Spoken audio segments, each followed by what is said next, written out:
আজ সকালের গরম গরম ব্রেকফাস্ট হচ্ছে আমাদের ম্যাগি ভাজা দিয়ে। আজকের ওয়েদারটা এত ঠান্ডা, মানে তোমাদেরকে কি বলবো, সকালে উঠে দেখি রোদের কোনো নাম নেই। এইদিকে বরমাসায় উঠে পড়েছে, এদিকে আমার বিছানাটা উঠানো হয়নি। আর দেখো বাইরে কত কুয়াশা, হয়তো ক্যামেরাতে বোঝা যাচ্ছে না, বাট রিয়েলে সত্যি অনেক কুয়াশা ছিল। এইদিকে দুজন মিলে এখন আমরা ব্রেকফাস্ট করব। দেখো আমার বসার টাইমটুকুও নেই। আর আজ কিন্তু আমরা পাতাতে খাচ্ছি, কারণ প্রচুর ঠান্ডা, বাসন মাজতে প্রচুর কষ্ট হবে। তাই তোমার দাদাভাইকে বললাম পাতা নিয়ে আসো, পাতাতে আজকে খাওয়া দাওয়া হবে। আর এদিকে সকালে খাবার খেতে খেতে দুপুরে কি খাবো সেটাই ভাবছিলাম আর আলোচনা করছিলাম।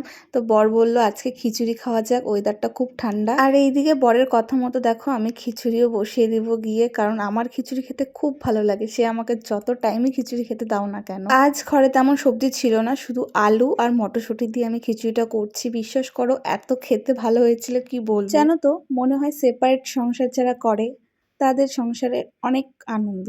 নিজেরটা নিজে করো, খাও, ঘুমাও, না খাও, সবটাই পুরোটা নিজের উপর ডিপেন্ড করে। তাই বলে যে শ্বশুরবাড়ির সবাইকে নিয়ে একসঙ্গে খাওয়াটা খারাপ সেটাও নয়। ওই মানুষগুলোই যদি মনের মতো হয়, বিশ্বাস করো সেই সংসার অনেক আনন্দের। আর যখন সেই সব কোনো কিছুই হয় না, তখন বাধ্য হয়ে একটা মেয়েকে আলাদা থাকতে হয়। একটা মেয়ে কখনোই চায় না বিয়ের পর প্রথম এসেই আলাদা হয়ে যাবে। সে যখন দেখে, বোঝে, সহ্য করে, তখনই এমন একটা ডিসিশন নেওয়া হয়। আর একটা ছেলে ততক্ষণই ভালো থাকে যতক্ষণ সে বউর পাশে না দাঁড়িয়ে মায়ের হয়ে কথা বলে। আর বউর হয়ে যখন তুমি 2-3টে কথা মাকে বলবে, তখন বিশ্বাস করো ওই ভালোবাসাটা কোথায় যেন হারিয়ে যায়। আর এটাই বাস্তব। প্রতিটা ঘরে না হলেও কম বেশ সব ঘরে একই প্রবলেম। যাক, অনেক কথাই তোমাদেরকে বললাম।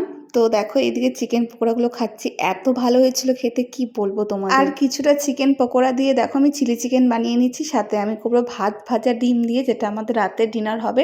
আর খিচুড়িও রয়ে গেছে। তো চলো টাটা, কেমন লাগলো ভিডিওটি কমেন্ট করে জানিও।